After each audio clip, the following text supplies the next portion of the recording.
आए दिन भारत में चुनाव होते रहते हैं। विभिन्न समय में उनका सांसद चुने जाते हैं, पर ये सांसदों के चुनाव पूरे भारत में एक समय में किया जाता है। वैसे तो मुख्यमंत्री का चुनाव हर स्टेट में जिसके जितने दिन कार्यकाल है उस अनुसार से पूरा होता जाता है और चुनाव भी कराया जाता है। पर जब प्रधानमंत्री का चुनाव आता है तो पूरे भारत में एक साथ चुनाव, जिसमें से कि बिहार सबसे बड़ा राज्य है, उत्तर प्रदेश सबसे बड़ा राज्य है।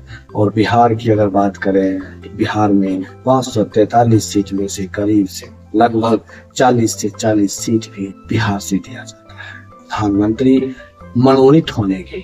और बदले में आपके यहाँ से मुख्यमंत्री का चुनाव होता है। उसमें कुछ दिन पहले लालू प्रसाद यादव मुख्यमंत्री हुआ करते थे और कांग्रेस के साथ भी उनका यही भेद था।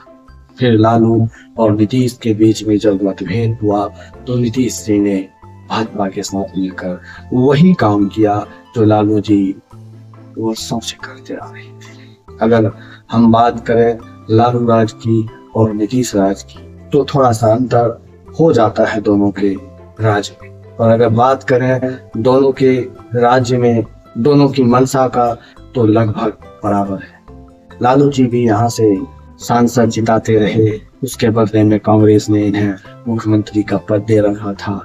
अपनी सीट उनसे ज्यादा लिया करते थे। धीरे धीरे ये प्रभावी होता चला गया और कांग्रेस ने इन्हें बिहार का मालिक बना दिया। नीतीश कुमार ने भी वैसा किया, वो भी उसी राह पर निकल पड़े, बस थोड़ा सा फर्क रह गया। इन्होंने यहाँ के शासन प्रशासन की व्यवस्था को थोड़ा दुरुस्त किया।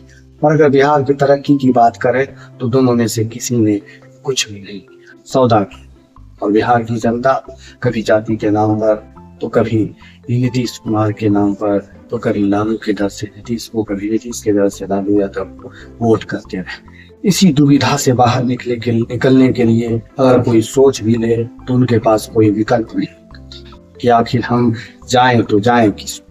हर नेता ने मुझे ठगा है और जनता ने तो कभी किसी के बातों पर कोई चिंतन मनन किया ही नहीं। पर इन नेताओं की अगर बात करें तो इन नेताओं ने सिर्फ अपने बारे में सोचा, अपने पद प्रतिष्ठा के बारे में सोचा।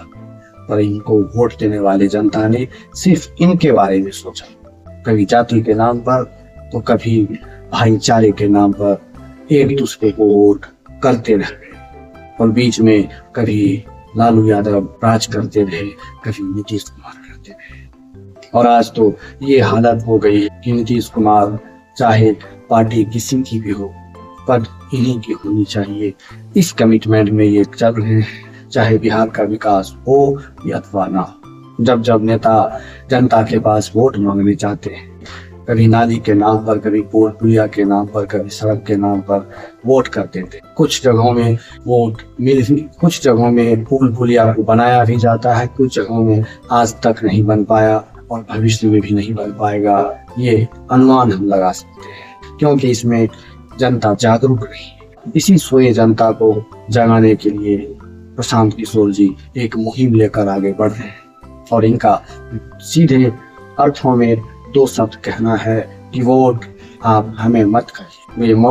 ये वोट मांगने किसी से नहीं। इनका कहना है कि वोट अगर करना है तो सिर्फ अपने बच्चों का मुंह देखकर। अगर हमसे भी गलती हो गई, हमने भी आपको ठग लिया तो दोबारा वोट ना करें। इस तरह से दमदार चुनौतीपूर्ण आवाज देने वाले बिहार में पहली बार प्रशांत किशोर आए, जिनके बातों में दम है, जिनके कारनामों में दम है। कुछ लोग तो र्यूमर उड़ा रहे हैं कि इन दोनों को हटाकर ये मुख्यमंत्री बनना चाहते हैं, पर ये खुद बता रहे हैं कि मुझे पद से किसी प्रतिष्ठा से कोई लेना देना नहीं। इनके लिए मुख्यमंत्री बनना बहुत ही छोटी बात है। जनता को जगाने का काम ये कर रहे हैं।